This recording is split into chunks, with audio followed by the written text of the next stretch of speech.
Magandang umaga po mga guys. Magluluto ako ng alabong or tambo sa Bisaya. Tamang-tama ngayon mga guys, tag-ulan. Ayan ang halo ko mga guys, oh. Yung tulya. Yan, buhay pa yan mga guys, oh.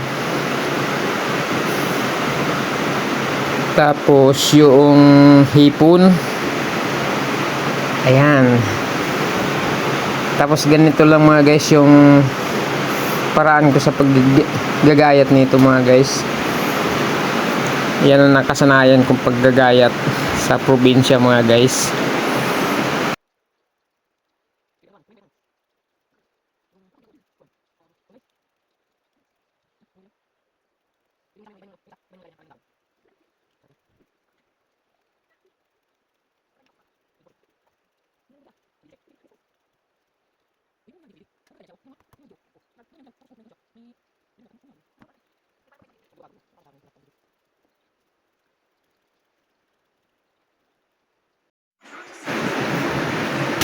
Ito na mga guys, ang ginagawa ko muna, nilalapwahan ko muna to mga guys, kasi medyo mapait itong tambo na ito. Pakuluan ko muna siya mga guys.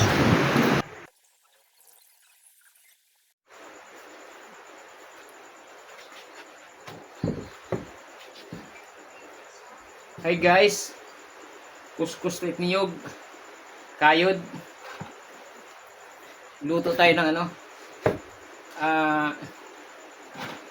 tambo or labong gataan.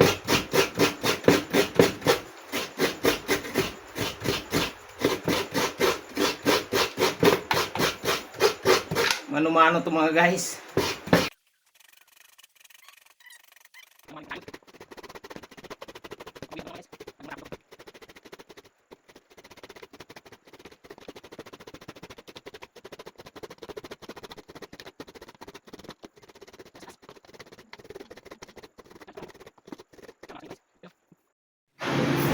Yan mga guys, nakuluan na siya. Tatapon ko na yung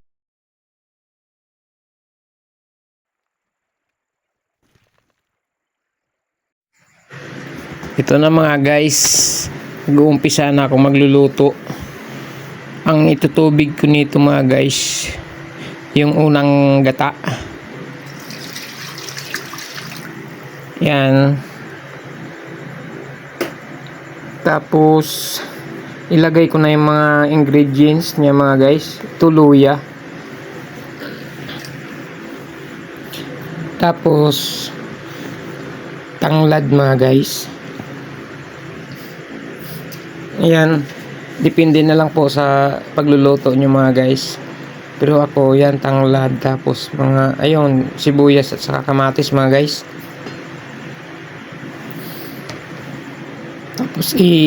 Tapos ilagay ko na mga guys yung yung labong. Yan yung labong mga guys, oh. Or tambo. Tapos siyempre yung yung mga halo niya mga guys. Ito yung tulya or halaan. Yan, tapos yung hipon naman mga guys. Saka takpan muna na ito mga guys. Limang minuto mga guys.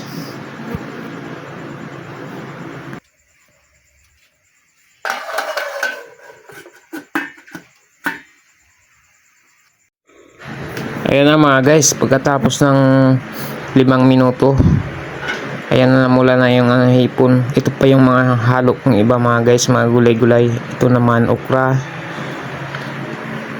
Ayan, nilagay ko na siya. Tapos nilalagyan ko na naman ito mga guys ng sili, mga dalang piraso lang, para medyo mauanghang siya.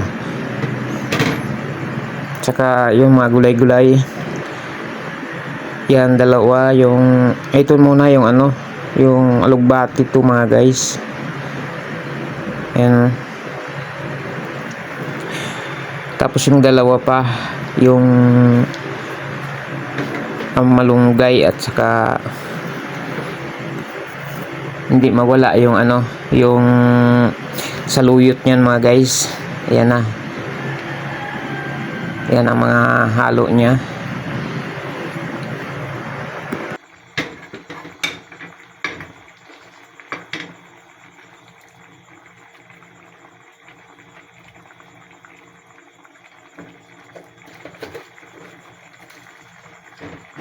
Ayan mga guys, tapos nalagyan ko ng asin.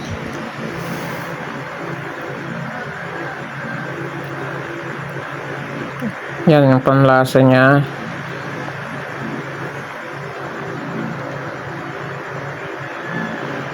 Tapos paminta mga guys.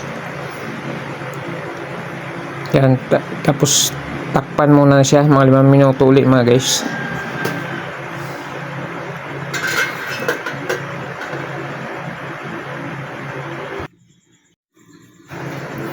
Yan na. Ilalagay ko na yung unang gata mga guys. Yan ang pangpalapot. Yan, para masarap na yan mga guys.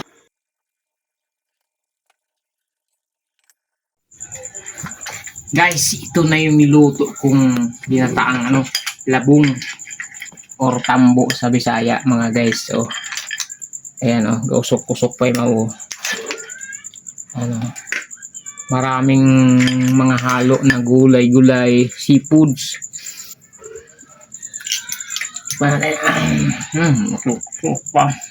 Ito yung manamis-namis to mga guys dahil dito sa seafoods na halaan mga guys, sarap tapos ginataan pa. May hipon pa siya ito, may okra pa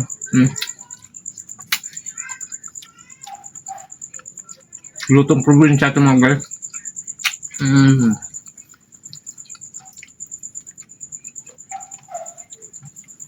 Okay, sold.